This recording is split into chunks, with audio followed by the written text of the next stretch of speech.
Bonjour, et tout d'abord un grand merci à John et à toute l'équipe, et l'association de m'avoir convié pour cette première intervention de l'année. J'ai vu que le programme était très riche, et donc je suis d'autant plus honoré d'être invité à donner la première intervention. Alors Georges Bernard Shaw est une figure complexe, une figure aux multiples visages. Et à bien des égards, je dirais, pour peut-être débuter cette présentation, que Shaw s'inscrit dans la tradition anglo-saxonne du moraliste et du réformateur. Auteur dramatique, critique d'art, militant socialiste, polémiste et surtout intellectuel, Shaw, depuis les années 1880 aux années 1940, occupe l'espace médiatique et ses interventions ne manquent jamais de susciter de multiples réactions par leur caractère provocateur, inattendu, voire incongru.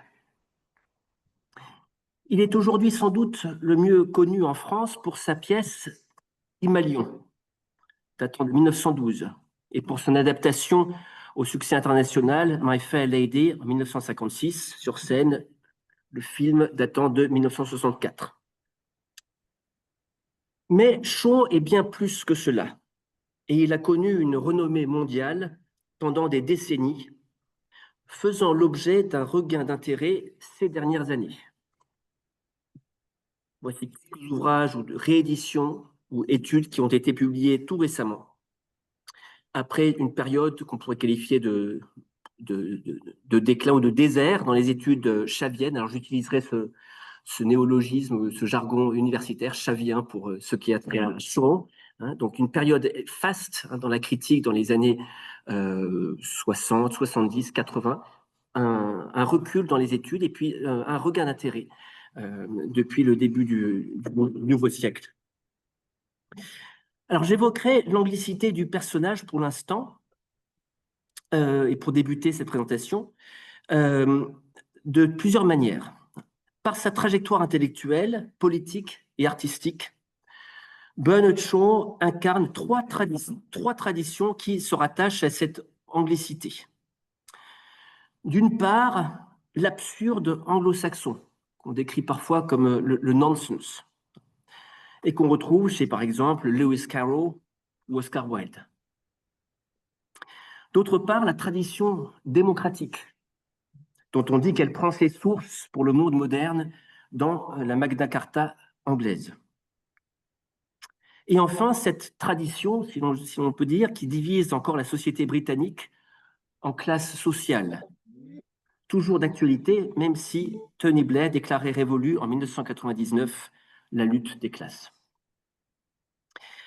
Alors j'aimerais explorer avec vous comment l'engagement de Shaw s'articule avec le divertissement, le théâtre et dans une certaine mesure le comique. Avec l'hypothèse suivante, c'est que le théâtre peut nous dire quelque chose de ses idées économiques, politiques, sociales.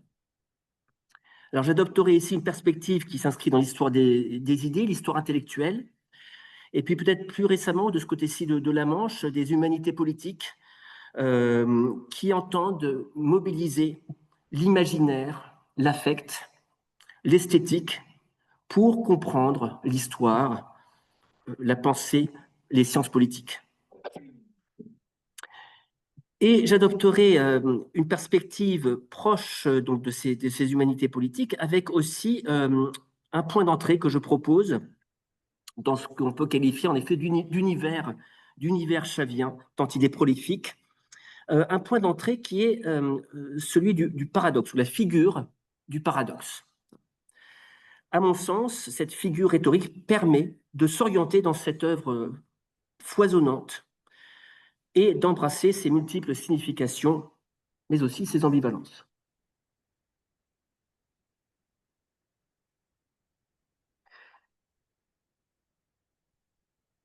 Alors, euh, pendant ces 94 années d'existence, Shaw compose près de 60 pièces de théâtre, 5 romans, mais surtout des préfaces qui valent comme manifeste, comme engagement sur tous les sujets de société, et tous les sujets culturels de son temps.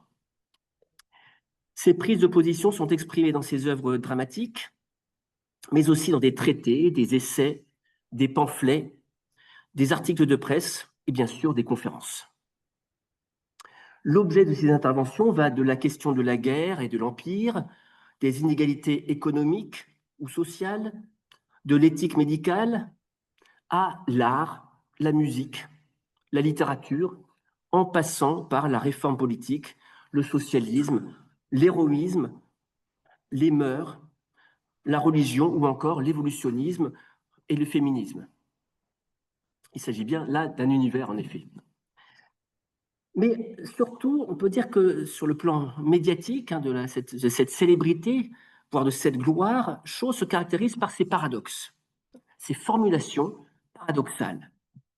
J'en donne un échantillon ici.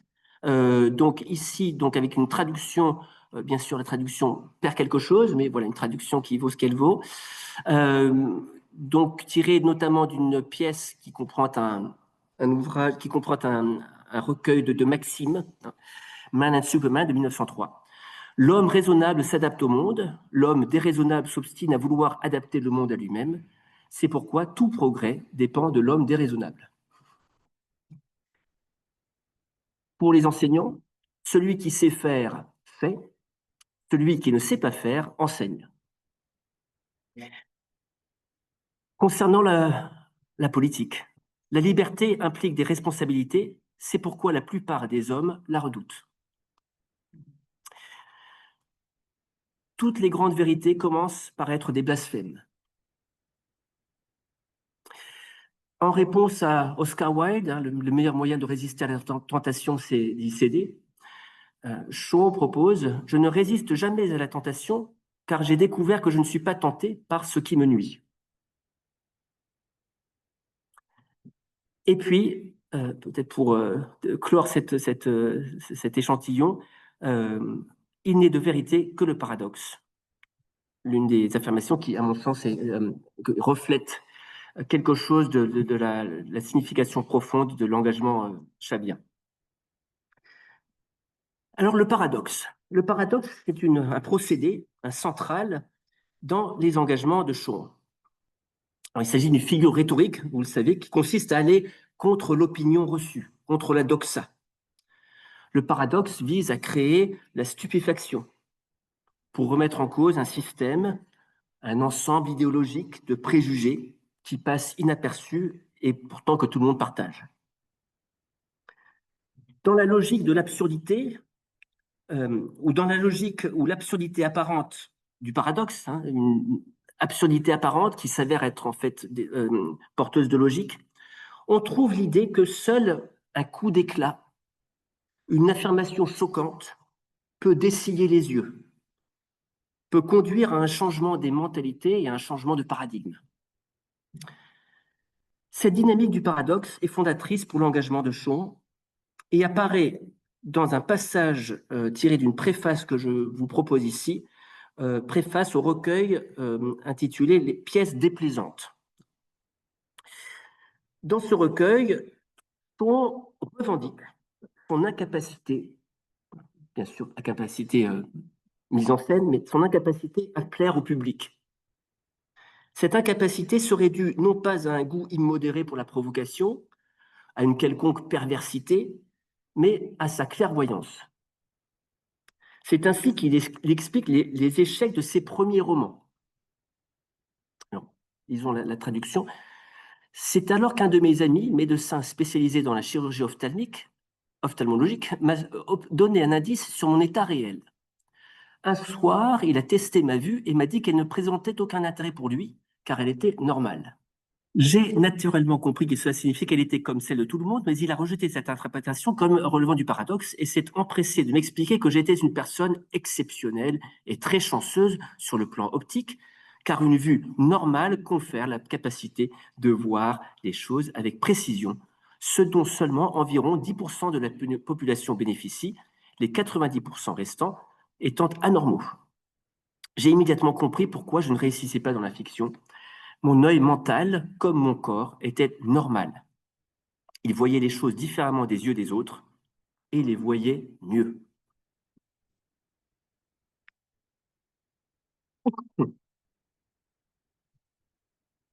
Alors, cette normalité exceptionnelle, si l'on ose dire, fonde la pratique et, d'une certaine mesure, la posture de Sean.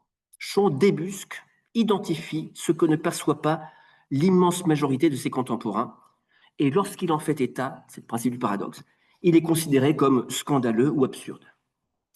Sous-jacente à l'usage du paradoxe, on trouve une stratégie, cependant, une stratégie réformatrice qui vise à réveiller, à provoquer une prise de conscience, au-delà du discours rationnel ou de la démonstration construite. Je ne tenterai pas d'évaluer ici la justesse de ses propos. Est-ce qu'il a raison? Est-ce qu'il voit juste? Est-il dans l'erreur?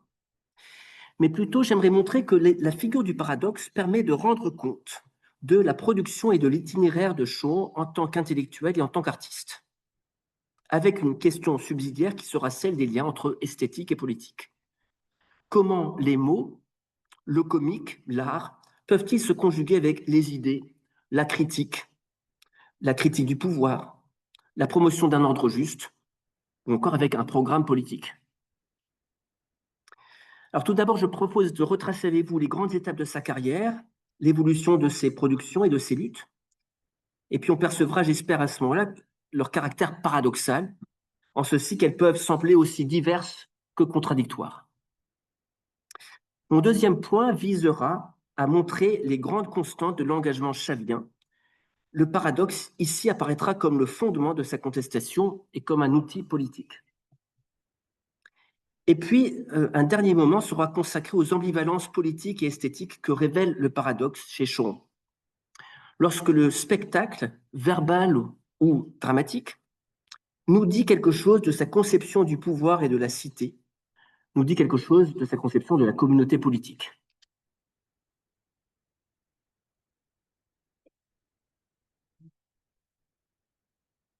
Alors, George Bernard Shaw naît dans une famille protestante irlandaise de la noblesse désargentée en 1856. Dès l'âge de 16 ans, il travaille en tant qu'agent foncier, mais il est aussi initié à la musique et aux arts par sa mère, qui cependant quitte le domicile conjugal l'année même où il commence à travailler pour s'installer à Londres avec son professeur de musique. Bernard Shaw la rejoint peu après et décide de devenir écrivain. Il entreprend alors de s'instruire et passe ses journées à la British Library, où il se plonge tant dans la littérature que dans des ouvrages d'économie, de politique ou d'histoire. Connaissant la pauvreté, il devient alors journaliste grâce à son ami William Archer et entre 1885 et 1895 publie successivement des articles de critique littéraire, musicale, dramatique dans des journaux de la classe moyenne très en vue à l'époque. Après des tentatives infructueuses en tant que romancier, on l'a vu, il accède à une certaine notoriété avec ses œuvres dramatiques qui revêtent une dimension tragique au départ. Widowers' Houses en 1891, les maisons de veufs, sur les marchands de sommeil, ou encore Mrs. Warren's Profession sur la prostitution. Du fait de son traitement provocateur de la question, cette deuxième œuvre est censurée et ne peut être donnée qu'en 1902 dans un théâtre privé, avant d'obtenir une licence en 1925. Shaw oriente alors sa dramaturgie vers ce qu'on pourrait qualifier de comedy of manners, la satire de la bonne société. Tout en évitant le scandale, ses pièces dénoncent les travers de ses contemporains sous toutes leurs formes, prenant pour thème tant des figures historiques, Napoléon, César, on voit quelques illustrations ici, que la question de l'Empire, Captain Bronzebound's Conversion, de la guerre, Arms and the Men, de l'indépendance américaine, The Devil's Disciple, du mariage, Candida, de l'évolution, Man and Superman, de la pauvreté, de la philanthropie, Major Barbara, et ainsi de suite. Ce qui caractérise le théâtre de Shaw est à la fois la discussion, ce qu'on appelle le théâtre à thèse, des débats, des discussions, des problèmes qui se posent et que les personnages essaient de résoudre au cours du dialogue. Mais aussi l'humour, sous forme de paradoxe, de satire, de parodie. Shaw atteint déjà ici une grande renommée, mais c'est pendant et après la guerre qu'il accède à la gloire, si l'on reprend le terme de Jean-Claude Amalric, celui qui a lui consacré une étude monumentale. La gloire, notamment avec Pygmalion, qu'on a cité tout à l'heure, La maison des cœurs brisés, Heartbreak House, rédigé pendant la guerre, ou encore une œuvre qui se joue sur plusieurs jours, Retour à Mathusalem, qui se veut un récit de l'évolution depuis les origines de l'humanité jusqu'au 32e siècle après Jésus-Christ. Surtout, c'est le prix Nobel de littérature 1925 qui marque sa consécration pour la pièce Sainte Jeanne. Alors, je pourrais citer beaucoup d'autres pièces que je n'évoque pas ici pour des questions de temps, mais je pourrais peut-être poser la question, en tout cas mentionner que cette carrière dramaturgique de Shaw ne peut se comprendre indépendamment de son cheminement intellectuel et politique. C'est lui qui peut-être le formule le mieux, puisque dans sa préface à Major Barbara 1905, il écrit « J'écris des pièces de théâtre pour faire passer un message. C'est pour cela que je suis devenu dramaturge. Je ne suis pas un dramaturge né, je suis un réformateur social qui s'est rendu compte qu'il pouvait accomplir davantage en écrivant des pièces de théâtre qu'en prenant la parole depuis une tribune. » Donc, deux questions se posent ici. Qu'est-ce qu'il avait à dire? Et comment le dire? Pourquoi le dire, justement, depuis la scène plutôt que depuis une tribune? Pourquoi le faire par des personnages plutôt que écrire en son nom propre?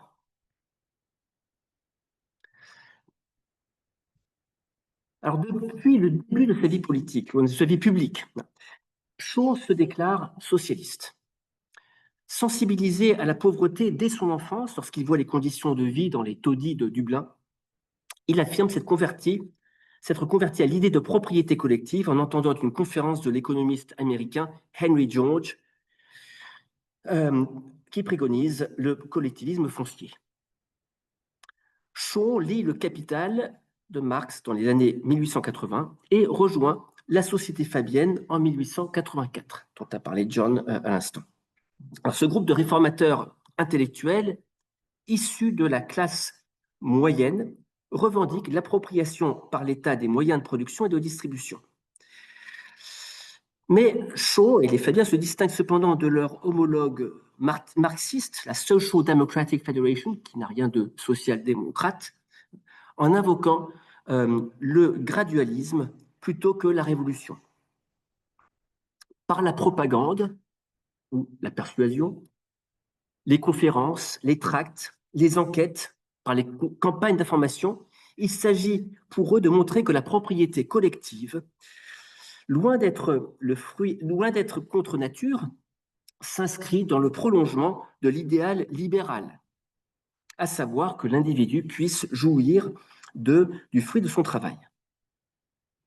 À l'ère industrielle où la production se fonde sur la coopération ou sur la division du travail, à l'ère démocratique où la représentation parlementaire semble inéluctable, les Fabiens préconisent l'adoption graduelle et consensuelle de réformes qui aboutiront petit à petit au collectivisme.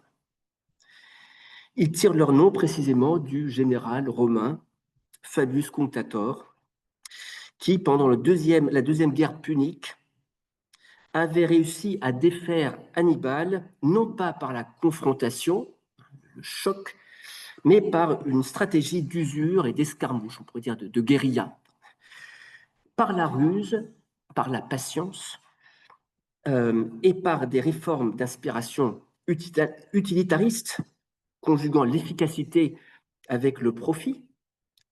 Shaw propose un socialisme qui se veut pragmatique, qui suppose dans un premier temps d'infiltrer le parti libéral plutôt que de créer un parti ouvrier. Les Fabiens en viendront à soutenir les syndicalistes, puis à participer activement à faire émerger le Parti travailliste. De cette posture, de cette stratégie, il s'ensuit une chose, c'est qu'il convient de préparer les esprits. Il convient de préparer les esprits à l'idée socialiste plutôt que de mettre en œuvre une révolution. Et notamment les libéraux progressistes, hein, ceux qui sont favorables à la fin du 19e à la réglementation, à l'interventionnisme, ceux qui deviendront les New Liberals du début du siècle, qui se rapprocheront de l'idée qui promouvront l'idée d'État-providence. Bien, ces libéraux progressistes peuvent, peuvent être, peuvent être un public que les Fabiens chercheront à infiltrer ou en tout cas à convaincre pour les rallier au principe socialiste. Il suffira pour cela de révéler, de publier les incohérences du marché libre, les inégalités qui en résultent, toutes les injustices qui rompent la promesse d'Adam Smith de la prospérité, toutes ces conséquences de la concurrence, finalement, de montrer l'incohérence et l'absurdité du capitalisme. On voit donc que l'engagement de Shaw se fonde sur le principe d'une prise de conscience. Non seulement le laisser-faire n'a pas permis l'enrichissement des masses, mais surtout il se présente comme juste, comme récompensant le travail individuel, comme pénalisant la paresse. Shaw entend mettre à mal cette idéologie, au sens gramscien du terme, en déployant un récit de l'exploitation économique. C'est l'une de ses premières interventions théoriques abouties parues dans le recueil Fabian Essays in Socialism, dont on voit la couverture à droite. Shaw part du principe que la terre vierge est peu à peu occupée par les êtres humains qui exploitent en priorité les sols fertiles. Et puis après un long processus d'appropriation, d'occupation des terres, les derniers arrivés n'ont plus d'espace à occuper et sont contraints de louer leur force de travail pour vivre. Débute alors l'exploitation du prolétariat. Des propriétaires qui n'ont en rien mérité leur fortune sont en mesure d'amasser des profits et d'opprimer les classes ouvrières. Toute l'oppression capitaliste découle pour Shaw de cet ordre inique qui tente à se réclamer de la liberté. Et pourtant, Shaw a bien conscience que la seule dénonciation, si raisonnée et rationnelle soit-elle, de la supercherie libérale ne suffira pas à faire triompher le socialisme. Il y a, affirme Shaw dans cet essai, au fond de chaque individu, une lutte perpétuelle entre l'aspiration à la justice, à l'équité, à la répartition juste des profits, et puis la quête du gain, la quête de l'argent facile, et au détriment des autres, de surcroît. Or, le socialisme n'est autre que la mise en pratique de cette première tendance ou aspiration, qui suppose donc une forme de coercition, de contrainte. Il s'agit d'imposer quelque chose à un moment ou l'autre.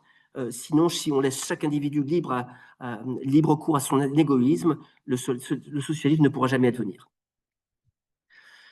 Donc, c'est bien qu'il y a un moment nécessité du politique pour Shaw, à savoir le recours à l'État pour imposer le socialisme dans un cadre démocratique, rendu possible grâce à la troisième loi de réforme de 1884.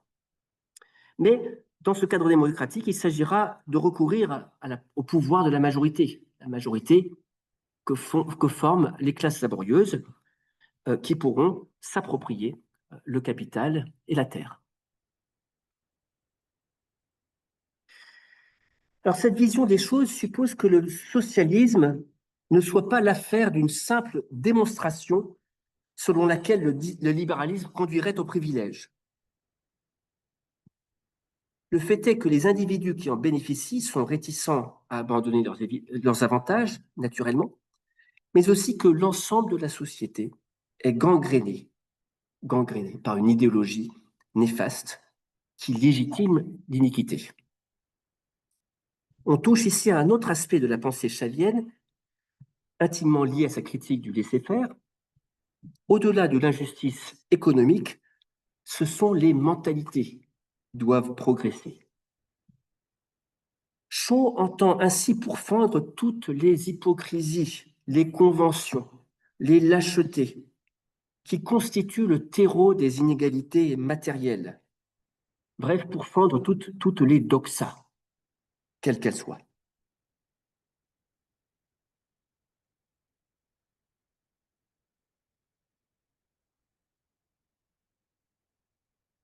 Alors, de ce point de vue, le réformateur se fait aussi moraliste, un peu à la manière de La Bruyère ou de Montesquieu dans la tradition de Defoe ou de Swift. L'une de ces attaques récurrentes a ainsi pour objet le conformisme.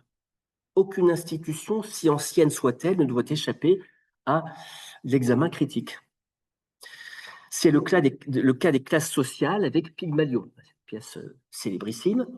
L'argument général de la pièce est que les inégalités économiques s'entremêlent de préjugés, d'exclusions symboliques et sociales. Alors, sans résumer la pièce, le personnage principal, une vendeuse de fleurs, donc issue des classes laborieuses, parvient à se faire passer pour une duchesse grâce au travail d'un professeur de phonétique, le professeur Higgins, qui parvient à modifier sa diction, son accent, hein. Euh, au point que la conversation des l'un et l'un, pourtant vulgaire, le sujet de conversation restant vulgaire, mais la diction étant très distinguée, c'est là le ressort comique de la pièce, passe auprès de la bonne société pour le comble de l'élégance et de la distinction. Les normes sociales, donc, nous dit cette pièce, véhiculent des injustices et des préjugés qui se traduisent au bout du compte par l'oppression économique. Mais ces normes sociales décident surtout un ordre oppressif, culturel, bien plus large, un ordre qui empêche l'épanouissement de l'individu. Dès le début de sa carrière de polémiste, Shaw entend notamment dénoncer les inégalités liées au sexe. L'exclusion dont sont victimes les femmes dans toutes les sphères de la société est due au culte du devoir, à des idéaux d'abnégation dont femmes et hommes, dans leur grande majorité, sont partie prenante. Le théâtre d'Ibsen, dont Shaw offre une analyse socio-économique, donne à voir précisément des figures, notamment dans cette pièce Une maison de poupée, qui remettent en cause la tradition, et en particulier la tradition du mariage, au nom de l'émancipation individuelle.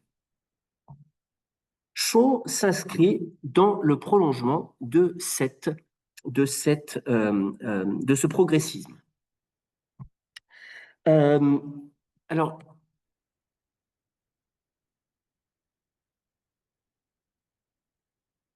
regardons peut-être brièvement l'une de ces pièces qui s'intitule Mrs. Warren's Profession,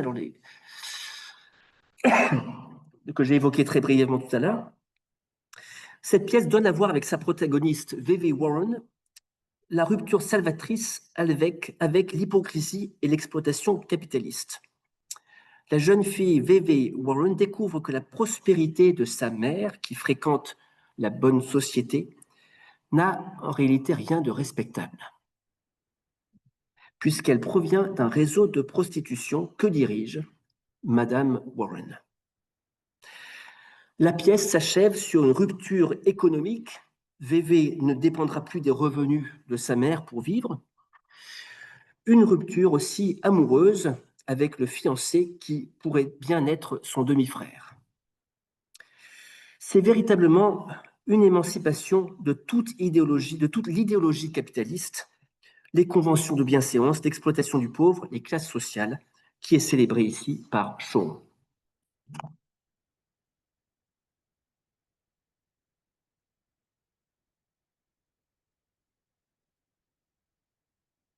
Alors, d'une concept à l'autre, quelque chose, ce n'était pas la version que j'avais prévue initialement, ce n'est pas grave. Donc là, j'aimerais maintenant aborder un deuxième développement qui est celui du paradoxe comme posture comme outil critique. En effet, la question se pose de savoir pourquoi tant d'individus formant l'opinion perpétuent ces normes contraires à l'épanouissement, à l'originalité. On avait quelques indices dans les paradoxes que j'ai proposés tout à l'heure. Mais pour Shaw, le problème réside dans une forme de corruption individuelle, hein, dont on pourrait trouver des traces dans l'éthique protestante, qui fait que l'individu est toujours guetté par ses penchants mauvais. En l'occurrence, l'idéalisation du mariage et de l'amour n'aurait pour autre raison d'être que de masquer et de rendre acceptables les appétits sexuels de l'homme. Ici apparaît donc l'autre versant de la critique des conventions. Pour Shaw, elles constituent non seulement un masque, mais aussi ces conventions constituent le catalyseur du vice. Le théâtre victorien en est l'exemple le plus frappant. Se parant d'une moralité artificielle, le public, les auteurs dramatiques qui cherchent à le séduire, se complaisent dans des œuvres qui mettent en scène toutes sortes d'excès sous couvert de bienséance, toutes sortes de passions, la violence, le sexe, tout en faisant mine de les condamner. On est bien dans la mentalité victorienne qu'on a tous à l'esprit. C'est cette critique des conventions, un mot un peu galvaudé, mais critique des conventions qui donne son titre au recueil Three Plays for Puritans, à la fin du siècle, un recueil tiré de son expérience en tant que critique de théâtre.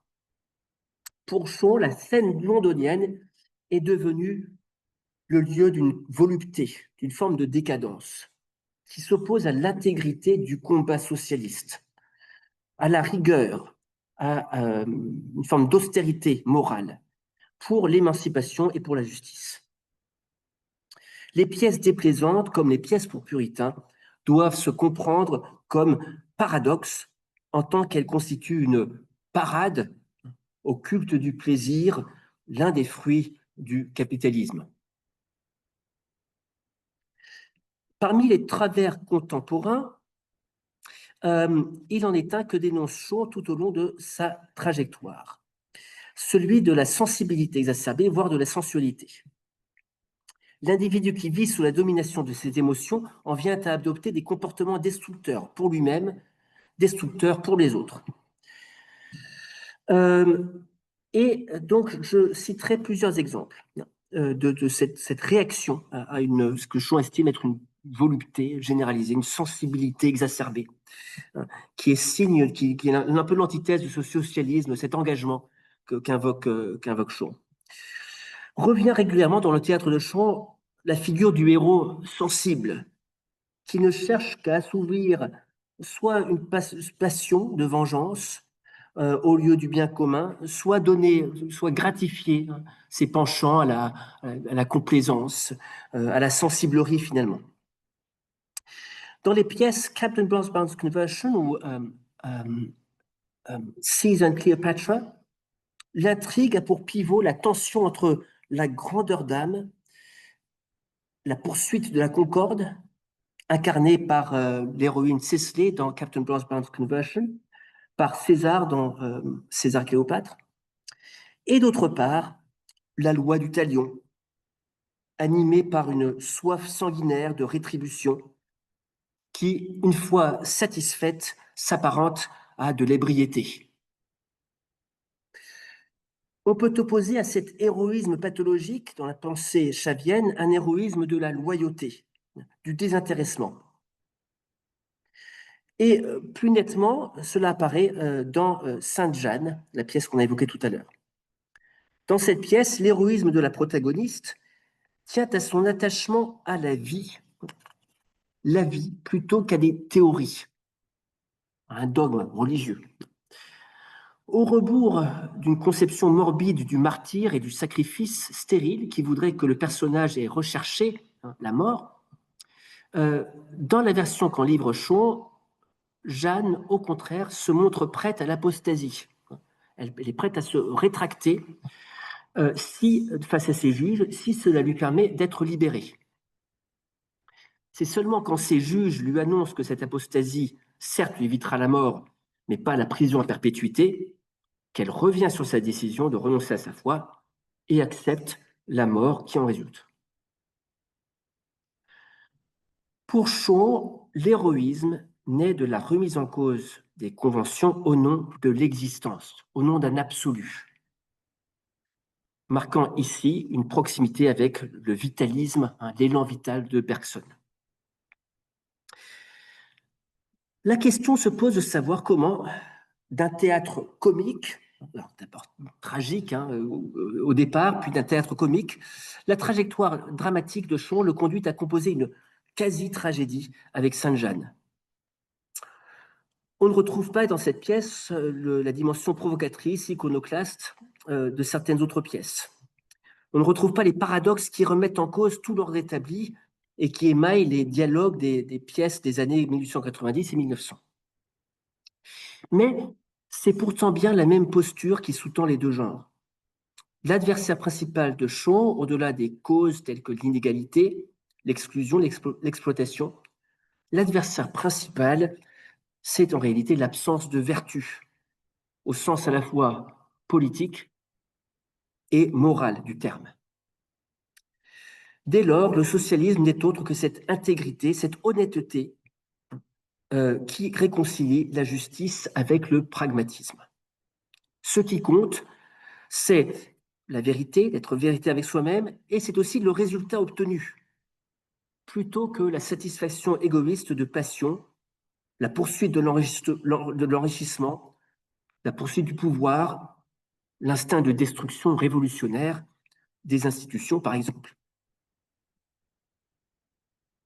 Le rire devient alors une forme d'ironie, une forme de détachement efficace qui constitue l'antidote à ces passions entremêlées de vengeance, d'avidité, de ressentiment ou encore de volupté. Or, et là c'est le rapprochement que je souhaiterais effectuer avec vous, le fabianisme, la pensée de la société fabienne procède d'une dynamique comparable, d'une mise à distance de l'enthousiasme révolutionnaire tel qu'il se manifeste chez les socialistes d'inspiration marxiste.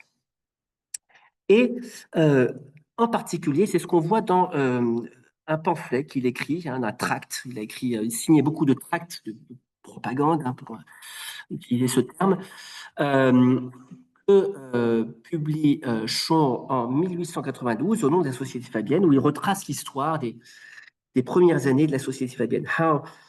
What it has done and how it has done it. Il est à noter que la Société fabienne n'est en même temps que la Social Democratic Federation, et en constitue un peu la rivale. Elles revendiquent toutes les deux, ces sociétés, le collectivisme.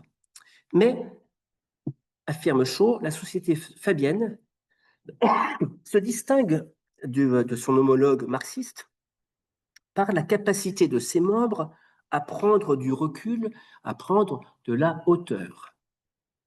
Nous avons pris l'habitude inestimable de rire librement de nous-mêmes, ce qui a toujours fait notre spécificité et nous a évité d'être freinés par les enthousiastes débordants qui confondent leurs propres émotions avec les mobilisations.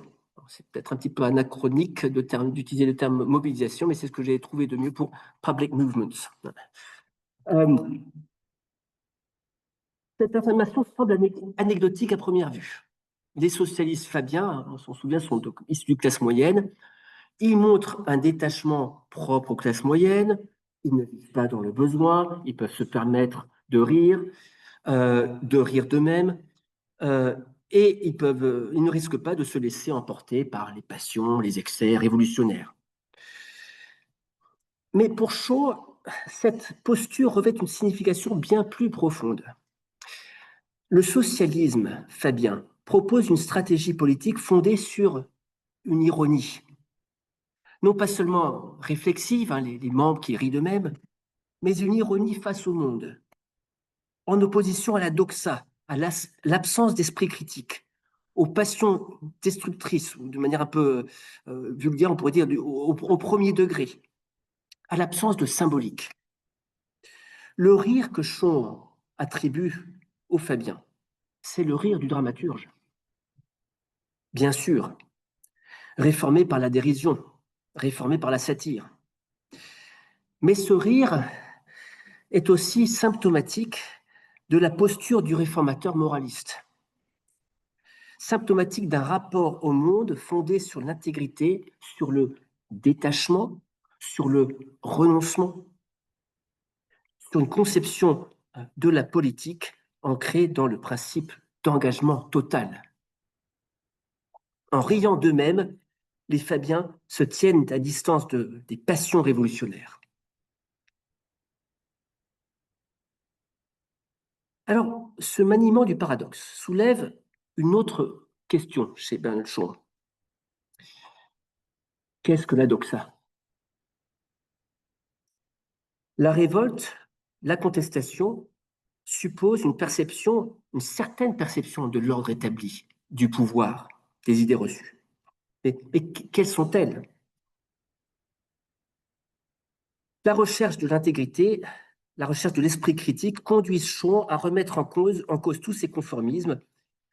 Mais c'est là on entre dans le paradoxe du paradoxe, remettre en cause les anticonformismes eux-mêmes. Alors, on trouve un exemple dans deux pièces, The Philanderer et puis Candida. Toutes deux traitent de la question de l'émancipation féminine. Alors, il faut déjà noter que Shaw, on l'a dit, mais s'oppose aux préjugés et à l'oppression dont font l'objet les femmes. Il soutient leur droit de vote, soutient les suffragettes, s'insurge contre le statut qui les cantonne à la sphère domestique, et puis fait l'éloge du divorce, critique le mariage comme institution économique oppressive. Et puis dans le texte de la préface aux pièces déplaisantes, il écrit même que le texte même des pièces peut offrir une alternative à l'oppression du foyer. Si les victimes ne peuvent pas connaître la vie réelle, confinées qu'elles sont dans la sphère domestique, elles peuvent au moins lire les histoires imaginaires et peut-être apprendre à douter, bien sûr, ces histoires à lui, à douter qu'une classe qui non seulement se soumet à la vie domestique, mais s'en enorgueillit, mérite véritablement qu'on en fasse partie.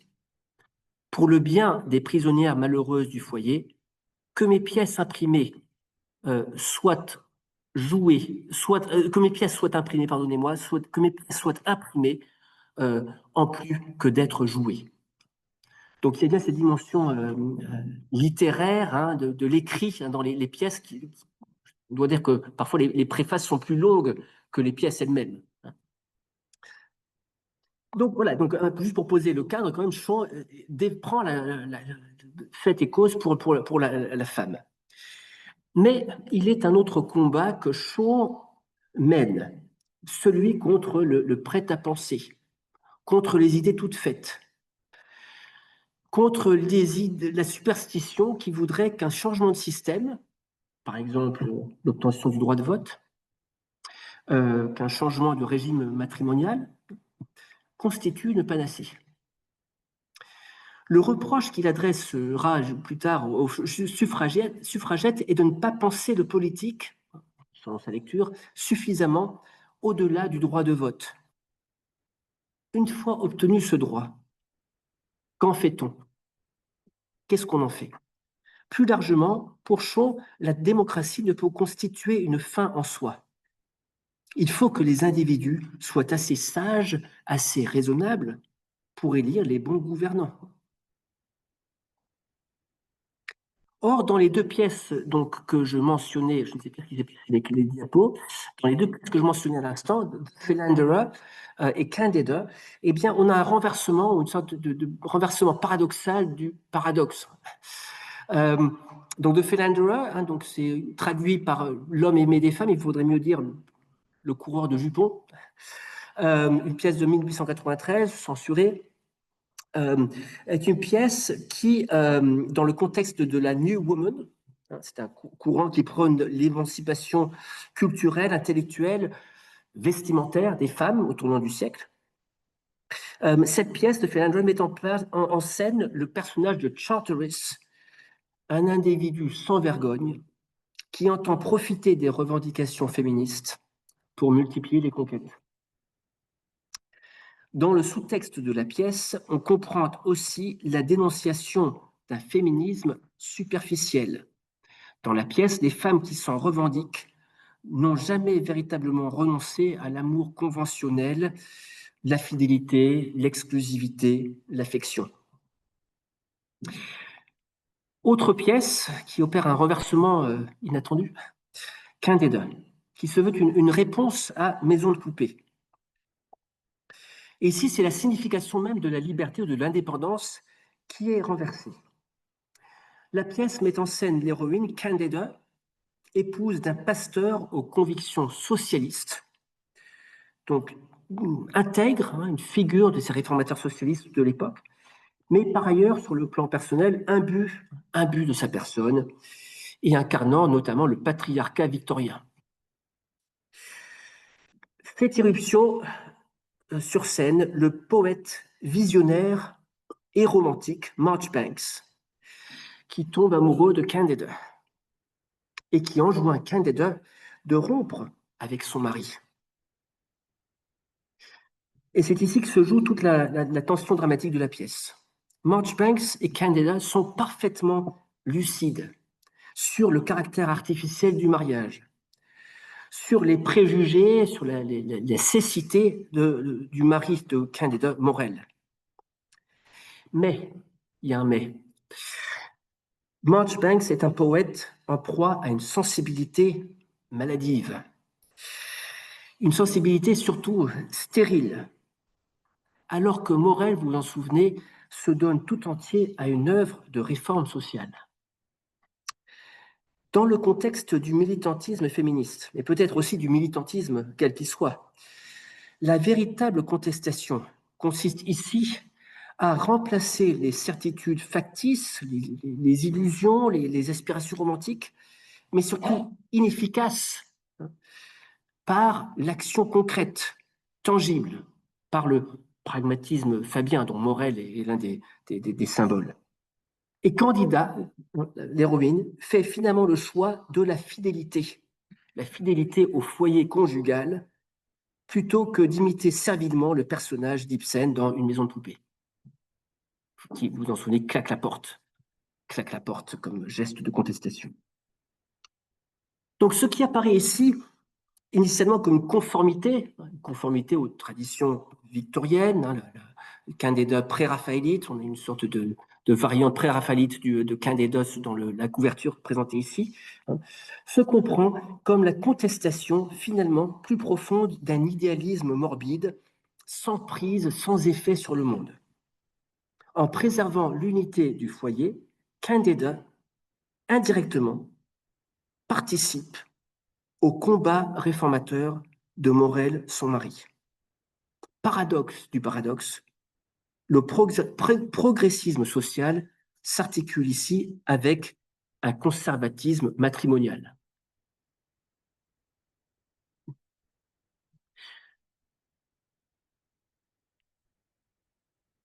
Alors, j'aimerais maintenant étudier une dernière dimension que revêt le paradoxe chez Bernard Shaw, sa dimension spectaculaire. Alors, un petit mot peut-être sur la figure même du paradoxe. Le paradoxe, c'est une figure, on l'a vu, qui vise à créer un choc, un sursaut, une prise de conscience. Il se situe donc dans un type de discours qui est en deçà ou au-delà de la discussion rationnelle. Le public est confronté à une affirmation apparemment absurde, avec deux applications sous-jacentes, il me semble. D'une part, le destinataire est censé faire un chemin intérieur, il y a une forme de violence, un chemin intérieur pour expliquer, pour dénouer, pour dépasser cette contradiction apparente. Et d'autre part, le destinataire du paradoxe est l'objet d'une forme de manipulation.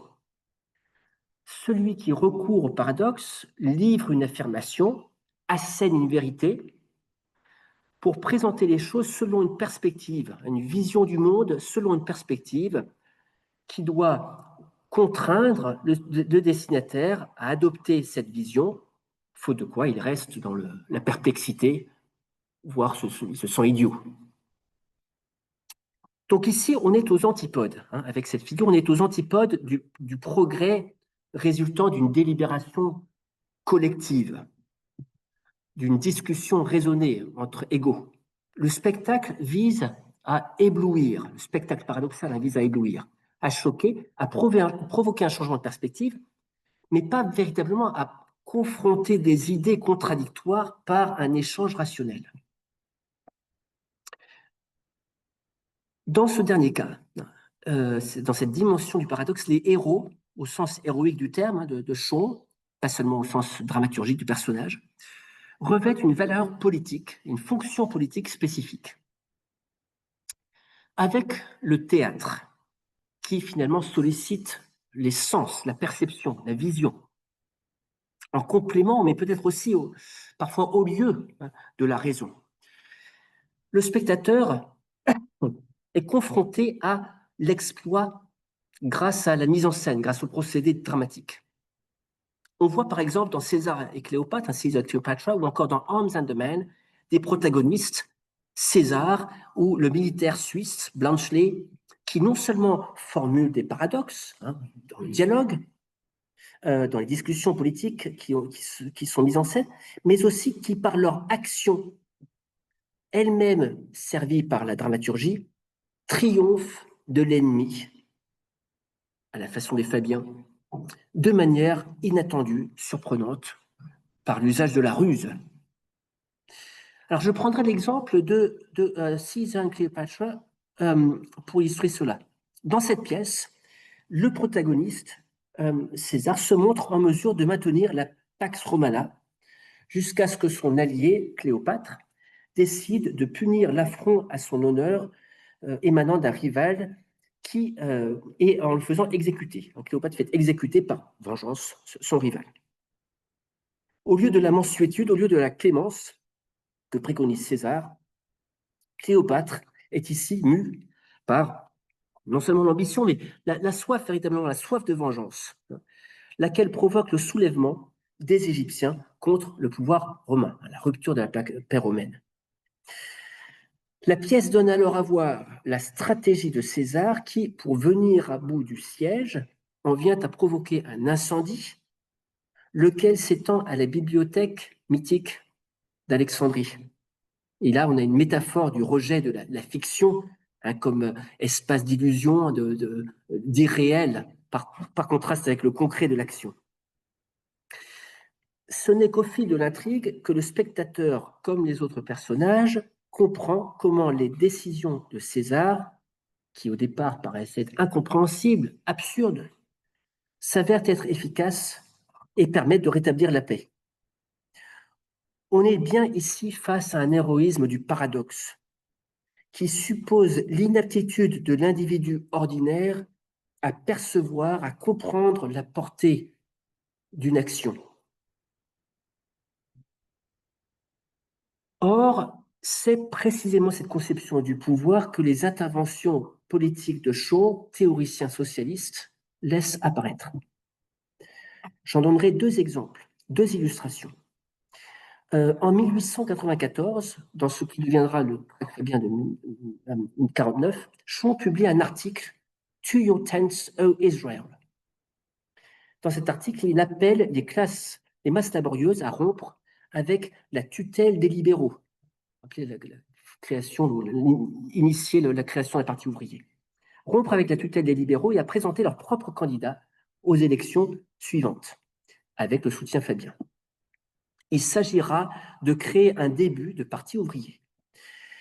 Cette indépendance est nécessaire parce que lors des élections précédentes, les libéraux, y compris les progressistes, ont trahi les attentes de l'électorat ouvrier, après avoir promis des réformes qui leur bénéficieraient. Le prolétariat s'affranchira ainsi de l'oppression capitaliste, comme le peuple hébreu du joug égyptien. Ce qui retient l'attention de cet article, c'est la posture qu'adopte Shaw pour interpeller les ouvriers. Alors une petite phrase au détour de son invective. La seule véritable difficulté réside, écrit-il, dans l'apathie des travailleurs eux-mêmes, qui n'ont pas encore pris conscience du pouvoir que leur confère la loi de réforme de 84 qui est resté pratiquement inutilisé entre leurs mains pendant 9 ans.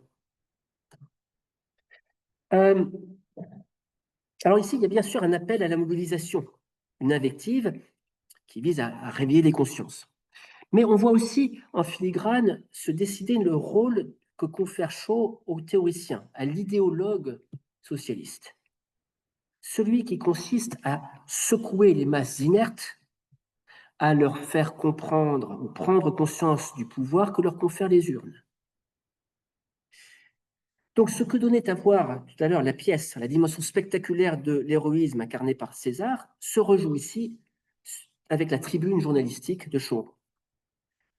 Sans l'intervention d'un agent provocateur, sans l'intervention d'une figure déstabilisatrice ou déstabilisante, le prolétariat comme le spectateur resteront englués dans leur inertie, dans leurs préjugés, sans perspective de progrès social, politique, objectif. Alors on peut lire cette stratégie du paradoxe de deux manières.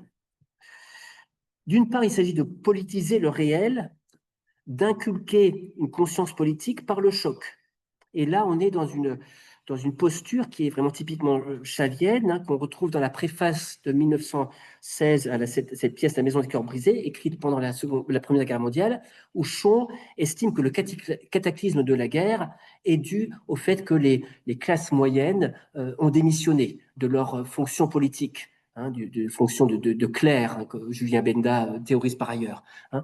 Elles se sont en tout entière consacrées à la volupté, à la distraction, au divertissement, au lieu de prendre en charge la vie politique et de s'impliquer dans la vie du pays et de la politique internationale.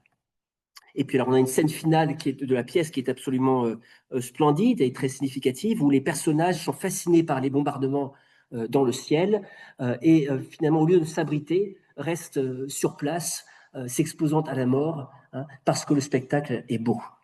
Donc il y a cette sorte de métaphore d'une sorte de décadence, de décadentisme esthétique. Alors ça, c'est bien sûr une perspective, hein, qu'on trouve dans cette tribune de Shaw, dans cette façon de voir d'envisager le paradoxe. Mais selon une autre perspective, la posture qui consiste à vouloir changer les consciences par le choc, par la proposition paradoxale, par l'invective virulente, peut se comprendre comme l'antithèse du débat politique. L'antithèse du progrès fondé sur l'échange d'idées entre individus rationnels. Et là, ceci m'amène à aborder une dimension plus sombre de Shaw, qui a trait à sa conception du gouvernement. Il s'est toujours prononcé pour la participation du peuple au processus électoral, au choix du gouvernant. Mais comme nombre de libéraux avant lui, il exprime aussi de fortes réserves sur la capacité de l'individu à faire le bon choix. Est-ce qu'il est prêt à la démocratie? Et c'est là une idée que Shaw formule dans Man and Superman, une pièce assez curieuse, je vous le disais, qui renverse le mythe de Don Juan. Don Juan est celui qui est poursuivi par la femme et non plus qui multiplie les conquêtes. Don Juan, donc ce socialiste, Tanner, qui a rédigé un manuel du révolutionnaire. Et donc ce manuel est incorporé à la pièce. Et donc dans ce manuel, on trouve des maximes pour révolutionnaires et des principes généraux, alors qui relèvent de la provocation, du paradoxe, du jeu, mais on va voir qu'ils peut-être veulent dire autre chose que simplement le scandale. À ce jour, nous n'avons encore jamais connu d'homme qui, ayant une expérience pratique de la démocratie prolétarienne, croit en sa capacité à résoudre les grands problèmes politiques ou même à accomplir intelligemment et économiquement des tâches locales ordinaires. Ce n'est que sous les despotismes et les oligarchies que la foi radicale dans le suffrage universel, comme panacée politique, a vu le jour. Cette foi s'évanouit dès qu'elle est mise à l'épreuve dans sa pratique, car la démocratie ne peut transcender ce dont sont faits les électeurs. Donc la social-démocratie, hein, la vraie social-démocratie, au sens de l'avènement par la démocratie du socialisme, rencontre un écueil. Ce que Shaw juge être l'incapacité des masses à résoudre les problèmes. En termes contemporains, on pourrait dire qu'on a les gouvernants qu'on mérite. La seule promotion des droits, des libertés individuelles, du suffrage universel ne garantit donc pas l'avènement d'un ordre juste. C'est ce qu'on avait vu à propos des suffragistes un peu plus tôt. Pour Shaw, il convient donc de préparer les individus au socialisme, d'éduquer les consciences. Nous n'avons pour seule option que de développer nos capacités politiques, sans quoi nous serons détruits par la démocratie, la démocratie laquelle nous a été imposée par l'échec d'alternatives plus anciennes. J'aimerais ici qu'on s'arrête très brièvement, le temps nous manque, mais sur le terme anglais breed. Ce terme mérite qu'on s'y arrête parce qu'il signifie cultiver.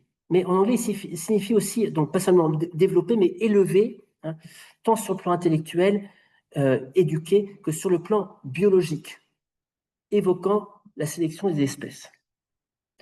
Et Shaw, à plusieurs égards, partage avec plusieurs de ses contemporains des idées, hélas, assez inquiétantes, des idées eugénistes. Alors, sans explorer davantage cette dimension de sa trajectoire, on voit que le paradoxe révèle chez Shaw une conception du pouvoir fondée sur un coup d'éclat, c'est ce qu'on disait au départ, qui frise le coup de force. La formulation spectaculaire permet de contourner la discussion rationnelle et d'amener l'auditoire à adopter une vision des choses radicalement différente, hors système, un changement de paradigme. En d'autres termes, c'est la figure rhétorique propre au héros, à l'individu naturellement, j'utilise les guillemets bien sûr, supérieur, qui éblouit son interlocuteur et remporte son adhésion affective, indépendamment de la délibération rationnelle. Ce manuel du révolutionnaire dans la pièce pourrait n'être qu'un exercice de style, vous me direz, une sorte de soupape provocatrice. Après tout, c'est un des personnages qui écrit ses propos, ou à qui ses propos sont attribués. Une sorte de soupape par contraste avec la modération, la stratégie prudente du compromis, de la persuasion des Fabiens. Mais quelques 20 ans plus tard, d'autres Fabiens suivent un itinéraire un peu analogue. Face à la montée des totalitarismes, Shaw exprime une admiration pour des figures comme Mussolini, du moins le Mussolini des débuts, pas encore le fasciste, hein, un peu pleinement développé, mais le Mussolini autoritaire. Mais aussi pour Staline et l'Union soviétique, ainsi qu'en témoigne sa visite officielle en 1931. On voit une trace de cette visite avec le timbre paru en 1956. C'est un véritable réconfort, affirme-t-il dans une conférence, pour moi, vieil homme, de pouvoir rentrer dans ma tombe en sachant que la civilisation mondiale sera sauvée. C'est ici, en Russie, que j'ai été convaincu que le nouveau système communiste est capable de sortir l'humanité de la crise actuelle et de la sauver de l'anarchie et de la destruction absolue. Si Shaw en vient à critiquer les procès politiques, hein, il critique quand même l'usage de violence, il y a des ambiguïtés, il y a des propos choquants. Mais bon, il critique aussi, surtout, hein, les médias occidentaux, de ne rapporter que les failles du système, de noircir le tableau. Le fait est que Shaw soutient le régime soviétique non seulement au nom de l'égalité économique, c'est le dernier point que j'évoque ici, non seulement au nom de l'égalité économique, mais parce qu'il offre une matrice pour la reconnaissance d'individus naturellement supérieurs et aptes à diriger. Comme il écrit dans son ouvrage de 1928, The Intelligent Woman's Guide to Capitalism and Socialism Capitalism, oui, en fait, c'est pas le titre complet, il y a plusieurs versions avec des ajouts, fascisme, bolchevisme. C'est hélas l'un des pires vices du système capitaliste qui détruit l'égalité sociale, so far so good, indispensable à l'autorité naturelle et à la subordination. Donc le paradoxe rétablit finalement cette forme d'inégalité. Vous vous rappelez celui qui éblouit, cette forme d'inégalité, cet écart entre celui qui prononce le paradoxe et celui qui l'entend. Le paradoxe enjoint le public à entrer dans un rapport d'admiration pour la clairvoyance, pour la capacité à s'extraire du lieu commun, pour la capacité à diriger. Deux mots pour conclure. La carrière et la production de Bernard Shaw ont fait l'objet de très nombreuses études. Plusieurs défis se sont présentés à leurs auteurs, et peut-être que le principal se résume à la distinction entre l'auteur dramatique et le penseur politique. Comment prendre Shaw au sérieux? Lui qui procède sans cesse par affirmations provocatrices, plutôt que par des traités construits. Comment éviter de considérer le personnage de théâtre comme exprimant des idées de Shaw? Qui est-ce qui parle? Comment réconcilier l'intégrité du projet socialiste, l'honnêteté, avec l'illusion, hein, les stratagèmes, les artifices de la scène, avec cet éternel détachement comique? Par cette présentation de l'œuvre, cette présentation de la pensée de Shaw, j'espère que j'ai tenté de montrer en tout cas, qu'il était possible de voir dans la production artistique et dans la pensée politique les deux versants d'un engagement ambivalent, comme sans doute toute forme d'engagement, témoignant à la fois d'un progressisme et d'un conservatisme, d'une aspiration à l'égalité, à l'efficacité et à la liberté, en même temps qu'à l'efficacité, à l'autorité et au contrôle. Ce sont là, je pense, des questions qui montrent la modernité de Bernard Shaw, cette figure majeure, et tout ce qu'elle peut apporter aujourd'hui encore à la compréhension du monde contemporain.